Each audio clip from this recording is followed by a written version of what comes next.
الحمد لله وكفى وسلام على عباده الذين اصطفى أما بعد فقد قال الله تبارك وتعالى في القرآن المجيد والفرقان الحميد أعوذ بالله من الشيطان الرجيم بسم الله الرحمن الرحيم يا أيها الناس اتقوا ربكم الذي خلقكم من نفس واحدة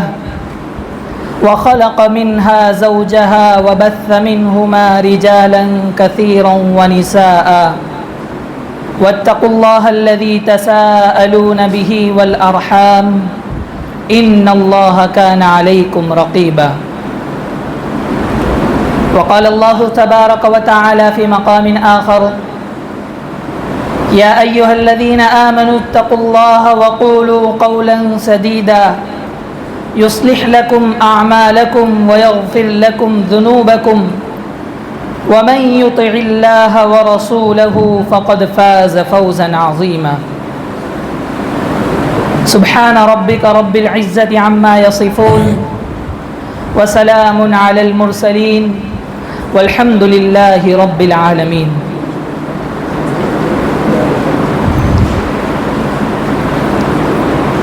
عزیزان محترم، بزرگوں، پردہ نشین ماؤں اور بہنوں اور عزیز طلبہ،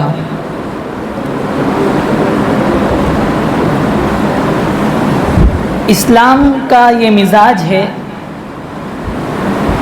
کہ جب اسلام معاشرے میں پلنے اور بڑھنے والی کسی غلطی، کسی برائی کی اصلاح کرنا چاہتا ہے، کسی غلط کام کو اچھائی میں تبدیل کرنا چاہتا ہے، تو اسلام سرے سے اس کام پر پابندی نہیں لگاتا ہے۔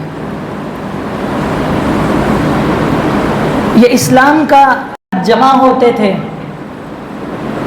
اور الگ الگ قسم کے رسومات اور رواج کی پابندی کرتے ہوئے نکاح کی مجلس کا انعقاد کیا جاتا تھا۔ عربوں میں یہ معمول تھا کہ مجلس نکاح سے پہلے دونوں خاندان کے معزز افراد جمع ہوا کرتے تھے اور اپنے آباء و اجداد کی خوبیوں کو بیان کیا جاتا تھا۔ ایک خاندان اپنے آباء و اجداد کی خوبیاں بیان کرتا، اس کے بعد دوسرا خاندان وہ اپنے آباء و اجداد کی خوبیوں کو بیان کرتا، اور چونکہ عربوں میں جنگیں اور لڑائیاں مسلسل ہوا کرتی تھی، جس بنیاد پر جب وہ اپنے آباء و اجداد کی خوبیاں بیان کرتے تو ان کی جنگی مہارتوں کو، ان خوبیوں کو بھی بیان کرتے تھے، اور بیان کرتے کرتے سامنے والے خاندان کے خلاف پیش کی جانے والی جنگی مہارتوں اور خوبیوں کو بھی بیان کر دیتے، اور اتنا آگے بڑھ جاتے کہ نتیجہ یہ نکلتا کہ دونوں خاندانوں کے درمیان اپنی بڑائی بیان کرتے کرتے لڑائی اور جھگڑے ہو جاتے، قتل و غارت گری کا موقع آ جاتا، نکاح جیسی خوشی والی مجلس میں خون خرابہ ہو جایا کرتا تھا۔ رسول اللہ صلی اللہ علیہ وسلم بڑی آسانی کے ساتھ برائیوں کو اچھائیوں میں تبدیل کرنا جانتے تھے۔ آپ صلی اللہ علیہ وسلم نے دیکھا کہ اس مجلس میں دونوں فریقین جمع ہوتے ہیں، آپ نے اس کی تحسین فرمائی، اس کو پسند فرمایا، آپ نے سرے سے جمع ہونے کا انکار نہیں کیا، بلکہ تنہا اکیلے نکاح کر لینے کو آپ صلی اللہ علیہ وسلم نے ناپسند فرمایا۔ اس کو پسند فرمایا اسلام نے کہ دونوں خاندان اور دونوں فریق، ان کے افراد جمع ہو، ایک اجتماع ہو جس میں اعلانیہ نکاح ہو، اس کو برقرار رکھا رسول اللہ صلی اللہ علیہ وسلم نے۔ لیکن جو خرابیاں پہلے چل رہی تھی، آپس میں ایک دوسرے کی بڑائیاں بیان کرنا، ایک دوسرے کے خلاف اشعار کہنا، ان کو ختم کرتے ہوئے رسول اللہ صلی اللہ علیہ وسلم نے اس بہترین موقع کو غنیمت جان کر اس میں بھی کچھ اچھی نصیحتیں موقع کے مناسبت سے پیش کرنے کی کوشش فرمائی۔ چنانچہ نکاح کی مجلس میں اور نکاح کے موقع پر رسول اللہ صلی اللہ علیہ وسلم نے جو اہم نصیحتیں فرمائی، قرآن پاک کے ذریعے اور قرآن کی آیتوں کے ذریعے جن چیزوں کو لے کر آپ صلی اللہ علیہ وسلم نے معاشرے کو سمجھانے کی کوشش کی، ان کو ہم خطبہ نکاح کے نام سے جانتے ہیں۔ خطبہ نکاح یہ ایک نصیحت ہے، لیکن افسوس کی بات یہ ہے کہ ہمارا معاشرہ چونکہ غیر عربی داں ہیں، عربی سے ہمارا دور دور تک واسطہ نہیں ہوتا ہے، اور نہیں ہم اس طرح کی اہم نصیحتوں والی چیزوں کو سمجھنے کی کوشش کرتے ہیں۔ رسول اللہ صلی اللہ علیہ وسلم نے اس اہم موقع پر چند آیتوں کا انتخاب فرمایا اور اس کے ذریعے نصیحت پیش کرنے کی کوشش فرمائی۔ سب سے پہلی آیت جس کا انتخاب رسول اللہ صلی اللہ علیہ وسلم نے فرمایا وہ ہے یا ایھا الناس اتقوا ربکم، اے انسانوں۔ قرآن پاک کا مخاطب صرف مسلمان نہیں ہے بلکہ پوری انسانیت ہے، اور خاص طور پر اس طرح کے موقع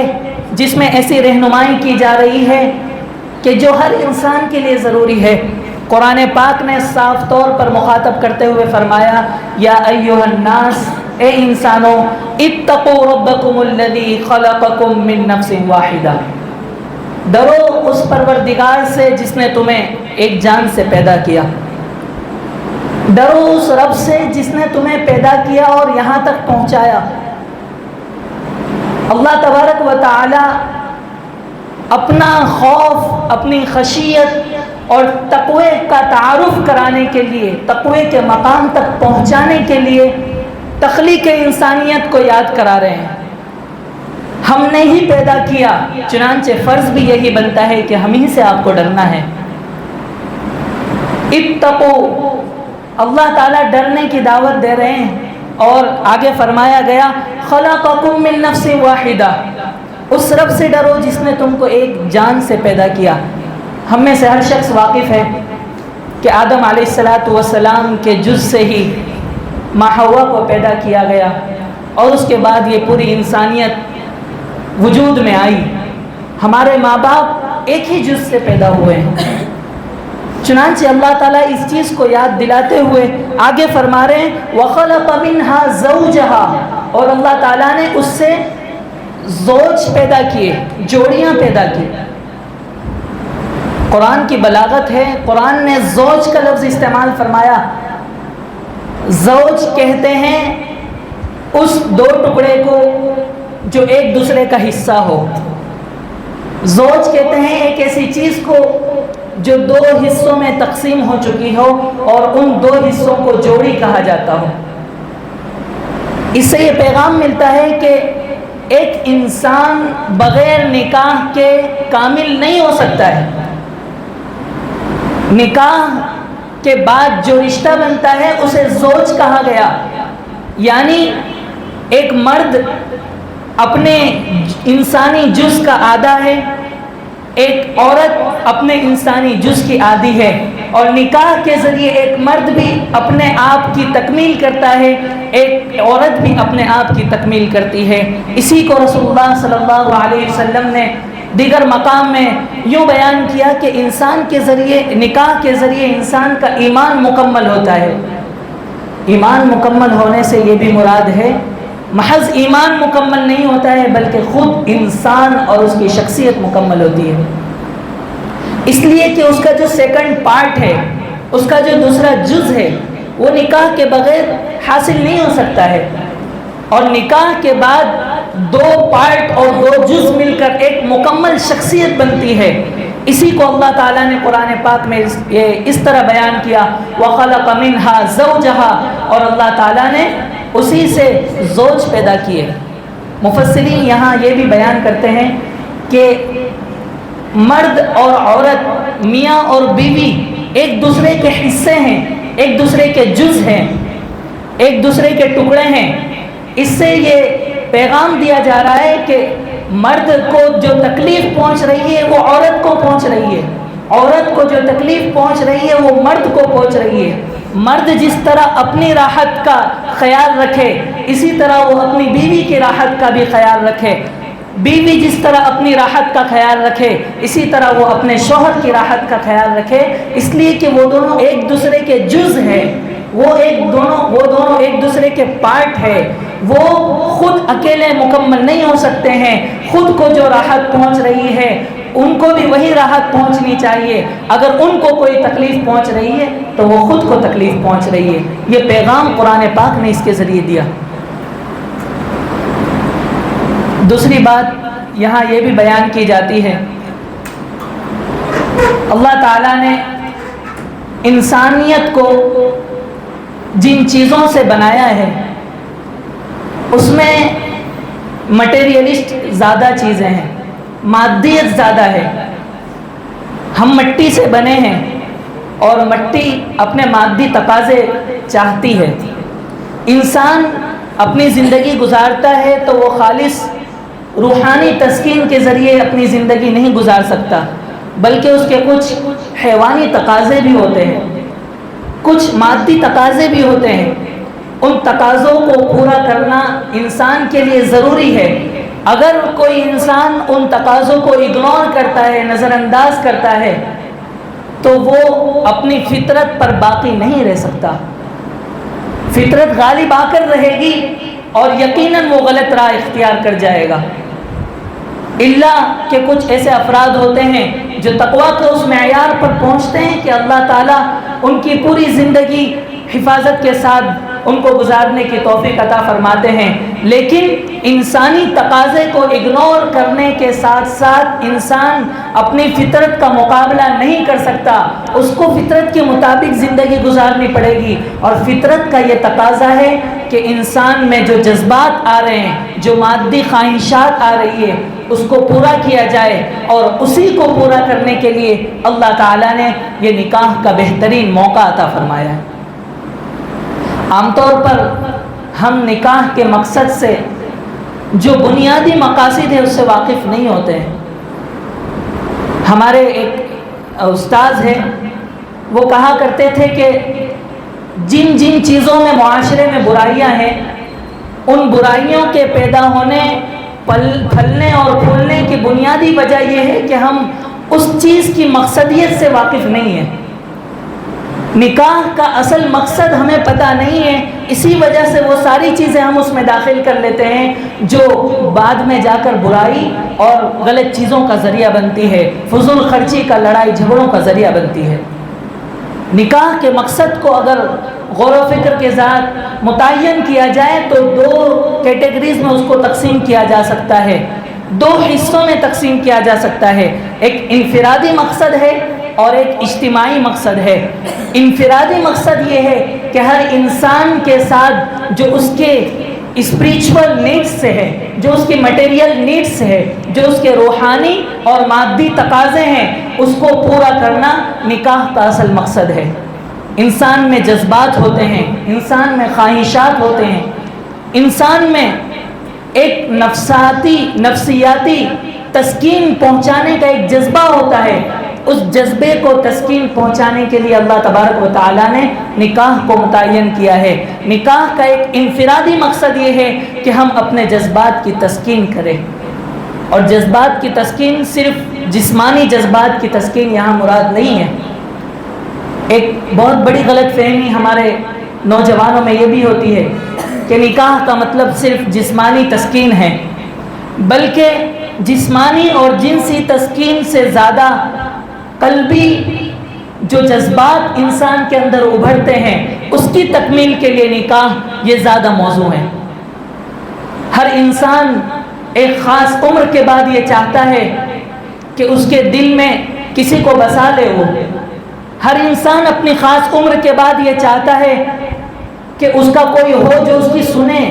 اس کا خیال رکھے، اس کو سنبھالے، وہ اپنی پرسنل میٹرز، پرسنل باتیں اسے شیئر کرے، اس کو اپنی تنہائی کی گفتگو کا حصہ بنائے۔ ہر انسان کے یہ جذبات ہے، اس جذبات کی تسکین کا بھی بہترین ذریعہ نکاح ہے۔ نکاح کے بغیر جتنے بھی ایسے رشتے ہیں محبت کے، ان تمام رشتوں میں کامل طریقے پر انسان کے اس جذبے کی تسکین نہیں ہو سکتی ہے۔ دوستی انسان کرتا ہے، لیکن دوستی میں بھی محبت کی ایک حد ہوتی ہے۔ ماں باپ سے بھی انسان محبت کرتا ہے، لیکن اس محبت میں بھی محبت کی ایک حد ہوتی ہے۔ اولاد سے بھی بعد میں جا کر انسان محبت کرتا ہے، لیکن اس محبت میں بھی محبت کی ایک حد ہوتی ہے۔ محبت کی جو انتہا ہے، جسے ہم اللہ کے ساتھ کر سکتے ہیں، اللہ سے جو محبت کرنا ہے، رسول اللہ صلی اللہ علیہ وسلم سے جو ہمیں محبت کرنا ہے، اس انتہا کی پہلی کڑی اپنی بیوی اور بیوی کے لیے شوہر سے محبت کرنا ہے۔ بغیر نکاح کے اس محبت کا مزہ بہت مشکل ہے کہ انسان چکھ سکے۔ اللہ سے محبت کی جو انتہا ہے، اس کا اندازہ انسان کو لگانے کے لیے اللہ تعالیٰ نے رشتہ نکاح عطا کیا ہے، جس کے ذریعے انسان ٹوٹ کر محبت کرتا ہے اور یہ اندازہ لگا سکتا ہے کہ ایک جان سے یہ محبت کر سکتی ہے تو وہ خالق جس نے اس کو پیدا کیا، جس نے اس کو بنایا اور جس نے اس کے اس دنیا سے جانے کے بعد کے بھی سارے انتظامات کیے، اس خالق سے اس کو کتنی محبت کرنی چاہیے۔ یہ ایک بنیادی بات ہے جو مقصدیت کے تحت آ سکتی ہے، جس کو بیان کرنے کی کوشش کی۔ دوسرا جو مقصد ہے نکاح کا، اجتماعی مقصد، وہ یہ ہے کہ افزائش نسل ہو۔ اس دنیا اور اس معاشرے کو چلنے کے لیے اللہ تعالیٰ نے فطری نظام یہ بنایا ہے کہ اس میں نسلیں بڑھے، نسلیں پیدا ہو، اور اس نسلوں کے بڑھنے اور پیدا ہونے کا ایک اجتماعی کوشش میں حصہ لینے کا ایک بہترین ذریعہ نکاح ہے اور ایک پاکیزہ ذریعہ نکاح ہے۔ ورنہ اور بھی معاشرے دنیا میں جیتے ہیں جو یہ کہہ سکتے ہیں کہ ہمارے پاس بھی طریقہ ہے نسلوں کو بڑھانے کا، لیکن پاکیزہ طریقہ نکاح کے علاوہ اور کوئی نہیں ہو سکتا ہے۔ جذبات کی تسکین کا پاکیزہ طریقہ نکاح کے علاوہ اور کوئی نہیں ہو سکتا ہے۔ اس سے ہمیں سمجھ میں آتا ہے کہ نکاح انسان کی ایک فطری ضرورت ہے۔ دوسری بات اللہ کے رسول صلی اللہ علیہ وسلم نے اس آیت مبارکہ کے ذریعے جو فرمائی، وہ یہ فرمائی وَبَثَّ مِنْهُمَا رِجَالًا كَثِيرًا وَنِسَاءً وَاتَّقُوا اللَّهَ الَّذِي تَسَاءَلُونَ بِهِ وَالْأَرْحَامَ۔ اللہ تعالیٰ نے ان دونوں میاں بیوی کے جوڑے سے کئی سارے مردوں اور کئی ساری عورتوں کو پیدا کیا، اور پھر آگے اللہ تعالیٰ فرما رہے ہیں وَاتَّقُوا اللَّهَ الَّذِي تَسَاءَلُونَ بِهِ وَالْأَرْحَامَ، ڈرو اس اللہ تعالیٰ سے جس کا تم نام لیتے ہو۔ ایک گھرانہ جو مرد کی طرف سے ہوتا ہے، وہ اپنے معزز فرزند کا ایک نیک رشتہ تلاش کرنے کے لیے ایک دوسرے گھرانے کے پاس جاتا ہے اور وہاں اپنا رشتہ پیش کرتا ہے۔ وہ دوسرا گھرانہ اپنی ناز و نعم میں پلی ہوئی بچی، ایک معزز بچی کو امانت دے کر، امانت بنا کر سپرد کرتا ہے۔ اس وقت یہ جو ایجاب و قبول ہوتا ہے اور یہ جو نکاح کے ذریعے ایک رشتہ منعقد ہوتا ہے، اس رشتے میں بار بار ہم اللہ کا نام لیتے ہیں، اللہ کے واسطے سے رشتہ مانگا جاتا ہے اور اللہ کے واسطے سے رشتہ قبول کیا جاتا ہے، اللہ کو گواہ بنایا جاتا ہے۔ یہ بار بار اللہ کو پکار رہے ہیں، اللہ تعالیٰ اس پکار کو یاد دلا رہے ہیں کہ یہ جو رشتہ قائم ہو رہا ہے یہ اللہ کے نام پر قائم ہو رہا ہے۔ پوری زندگی اس رشتے کی بقا کا واحد ذریعہ یہی ہے کہ ہم پوری زندگی اللہ کو یاد رکھیں، اللہ کے نام کو یاد رکھیں، اللہ تعالیٰ سے ڈرتے رہے۔ مفسرین یہ نقطہ ذکر کرتے ہیں کہ پورے قرآن پاک میں جہاں جہاں اللہ نے نکاح کے بارے میں کچھ احکامات ذکر کیے، یہاں تک کہ رسول اللہ صلی اللہ علیہ وسلم نے خطبہ نکاح میں جتنی آیتوں کا خصوصاً ذکر فرمایا، جتنی آیتوں کو نصیحت کے طور پر جتنی آیتوں کی تلاوت فرمائی، ان تمام آیتوں میں وَاتَّقُوا اللَّهَ اتَّقُوا اللَّهَ اتَّقُوا اللَّهَ کا ذکر ہے، اللہ سے ڈرنے کی تاکید ہے۔ مفسرین کہتے ہیں اس رشتے کی بقا کا واحد ذریعہ جو ہے وہ یہ ہے کہ میاں اور بیوی پوری زندگی اللہ تعالیٰ سے ڈرتے ہوئے زندگی گزارے۔ یہ رشتہ ہے کہ جس میں اونچ نیچ ہوتی ہے، پیچیدگیاں آتی ہے، مسائل آتے ہیں، لیکن ان مسائل کے حل کا واحد ذریعہ یہ ہے کہ ہم اللہ تعالیٰ سے ڈرتے رہے۔ اللہ تعالیٰ کا خوف، اللہ تعالیٰ کے سامنے کھڑے ہونے کا احساس جب شوہر میں بھی باقی رہے گا، جب بیوی میں بھی باقی رہے گا، تو وہ پوری زندگی خوشگواری کے ساتھ گزار سکیں گے۔ آگے اللہ تعالیٰ نے فرمایا والارحام، اور خونی رشتے کا بھی خیال رکھے۔ کیا قرآن کا ایک انتہائی بلیغانہ پہلو ہے یہ کہ عام طور پر ہم غور کریں میاں بیوی کے رشتوں میں جو اونچ نیچ ہوتی ہے، جو توڑ ہوتی ہے، اس کی بنیادی وجہ ان کی آپس کی محبت میں کمی نہیں ہوتی ہے۔ آپس میں ایک دوسرے کے ساتھ خوب محبت کرتے ہیں، لیکن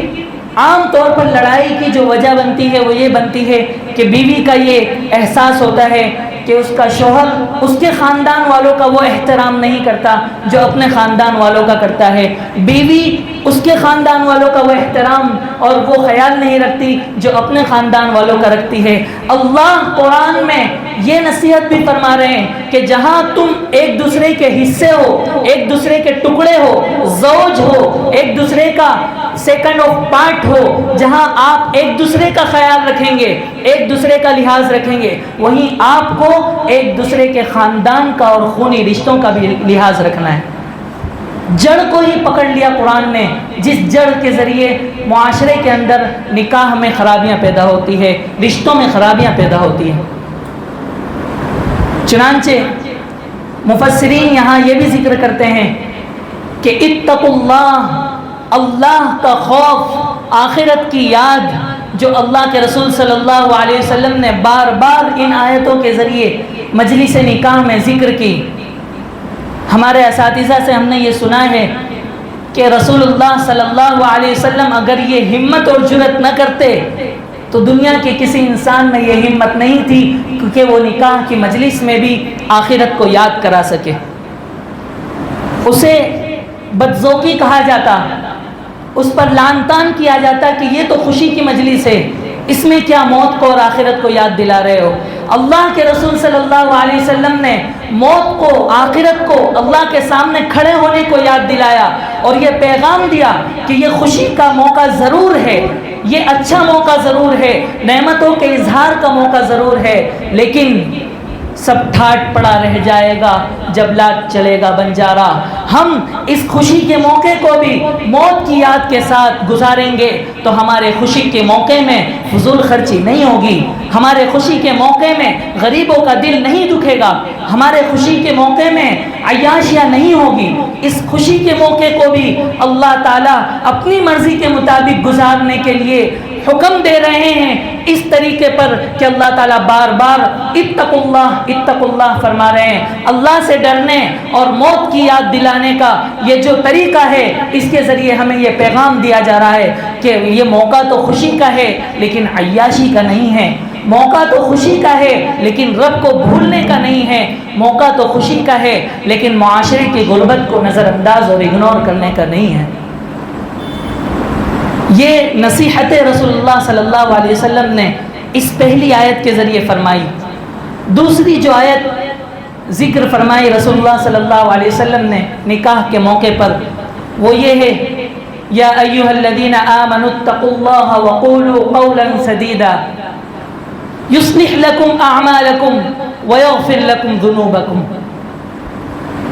اللہ تعالیٰ فرما رہے ہیں اے ایمان والو اللہ تعالیٰ سے ڈرو، پھر ڈرنے کی تاکید کی گئی اور پھر فرمایا گیا وَقُولُوا قَوْلًا سَدِيدًا، جب بات کہو، جب کچھ کہو تو بے بنیاد مت کہا کرو، جب کچھ کہو تو بغیر سوچے سمجھے مت کہا کرو، جب کچھ کہو تو سوچ سمجھ کر بہتر طریقے سے، بہتر انداز میں اس کے انجام کو اپنے نظر میں رکھتے ہوئے کہا کرو۔ اس نکاح کے موقع پر رسول اللہ صلی اللہ علیہ وسلم نے یہ آیت کیوں ذکر فرمائی؟ ہمارے استاد محترم ہمیشہ فرمایا کرتے تھے کہ رسول اللہ صلی اللہ علیہ وسلم نے اس آیت کو ذکر کر کے بھی یہ پیغام دیا کہ نکاح کے موقع پر جو ایجاب و قبول ہوتا ہے، مرد بھی قبول کرتا ہے، عورت بھی قبول کرتی ہے۔ یہ قبول کرنا کسی سبزی کے خرید و فروخت کے وقت ایجاب و قبول کی طرح نہیں ہے۔ اس قبول کے ساتھ ہزاروں ذمہ داریاں ہیں جس کا احساس مرد میں بھی ہونا چاہیے، عورت میں بھی ہونا چاہیے۔ یہ پیغام اللہ دے رہے ہیں، یہ پیغام رسول اللہ صلی اللہ علیہ وسلم دے رہے ہیں اس آیت کی تلاوت فرما کر، وَقُولُوا قَوْلًا سَدِيدًا، کہ نکاح کر رہے ہیں، اس کے بعد ہم پر ذمہ داری آئے گی، ایک بڑی ذمہ داری آئے گی معاشرے کے اندر ایک بہترین خوبصورت گھرانہ پیش کرنے کی، ایک بڑی ذمہ داری آئے گی معاشرے کے اندر برائیوں کو ختم کرنے کا ذریعہ بننے کی، ایک بڑی ذمہ داری آئے گی اپنے جذبات کو کنٹرول کرنے کی، ایک بڑی ذمہ داری آئے گی اپنے غصے کو کنٹرول کرنے کی، ایک سب سے بڑی ذمہ داری آئے گی اپنے آپ کو کسی کے ساتھ جوڑنے کی، آزادی ختم کرنے کی۔ اس ذمہ داری کا احساس دلانا مقصود ہے وَقُولُوا قَوْلًا سَدِيدًا کے ذریعے۔ آج اکثر یہ ہوتا ہے کہ میاں اور بیوی نکاح کی مجلس تک پہنچ جاتے ہیں لیکن ان ذمہ داریوں کے احساس سے نہیں گزرتے ہیں۔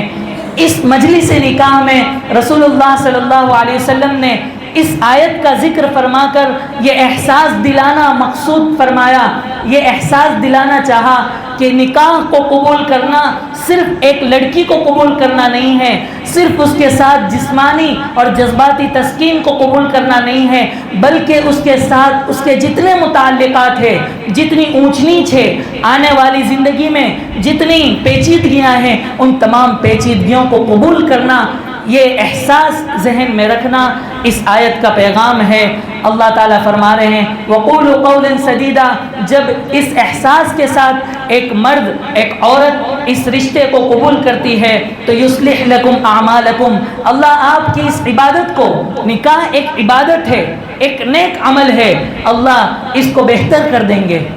نکاح خالصتاً اگر عبادت کے پیمانے پر اس کو تولا جائے تو وہ خالص عبادت بھی بن سکتی ہے۔ حضرت شاہ ولی اللہ محدث دہلوی رحمۃ اللہ علیہ نے عبادت کو بیان کرتے ہوئے عبادت کے لیے جو معیار مقرر کیا کہ جس عبادت وہ ہے کہ جس میں 4 اوصاف پائے جائے، جس میں طہارت ہو کہ انسان اس کو انجام دینے کے بعد اپنے آپ کے دل کی، اپنے جسمانی خواہشات کو پاک کر سکتا ہو، جس میں اخبات ہو، انسان اس عبادت کو انجام دینے کے بعد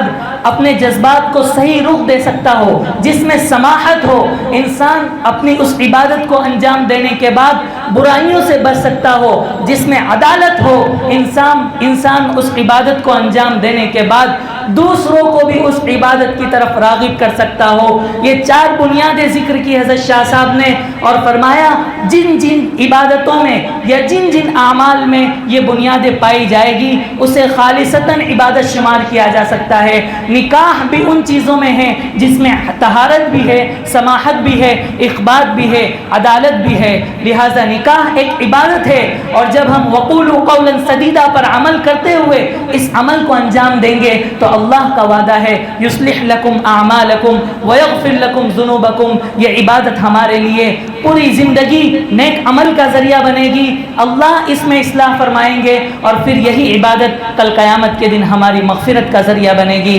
اللہ تعالیٰ اس دونوں رشتے کو، اس دونوں گھرانوں کے درمیان بے انتہا محبت اور خلوص پیدا فرمائے، اس رشتے کو کامیابی سے نوازے، اس رشتے کو اللہ تعالیٰ تا دم حیات باقی رکھے۔ اللہ تعالیٰ اس نکاح کو قبول فرمائے، اس کے ذریعے پیدا ہونے والی برکتوں سے دونوں گھرانے کو اور پوری انسانیت کو مالا مال فرمائے۔ وآخر دعوانا ان الحمد للہ رب العالمین۔